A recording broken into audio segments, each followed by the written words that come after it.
দর্শক আপনারা দেখতে পাচ্ছেন কি সুন্দর থোকায় থোকায় খেজুর ঝুলে আছে। ইস, আমার তো এখনই খাইতে মনে চাইতেছে। কি যে লোভনীয় স্বাদ, কি যে রস এই খেজুরগুলো। ইস, কি সুন্দর, আমার হাতে থোকায় থোকায় ঝুলে আছে। এমন খেজুর শুধু আফ্রিকাতেই পাওয়া যায়। উফ, কি পাকা, একদম টস টস করতেছে।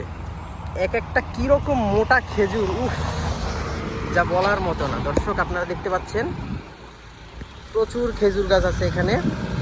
এই খেজুরটায় অসম্ভব রসালো খেজুর ধরছে গাছে।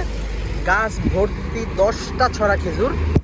এটা কেবল একটা ছড়ার খেজুর। দর্শক দেখতে পাচ্ছেন কত সুন্দর টসটসা, পেকে লাল হয়ে আছে এই খেজুরগুলো। আমি আপনাদের একটা দেখাই, কত মোটা একদম, দেখেন কত পরিপক্ক একটা খেজুর, কি রস। এগুলো কাঁচা কিন্তু প্রচুর মিষ্টি। এমন খেজুর শুধু আফ্রিকাতেই পাওয়া যায় দর্শক, দেখেই জিভে জল চলে আসে। উফ।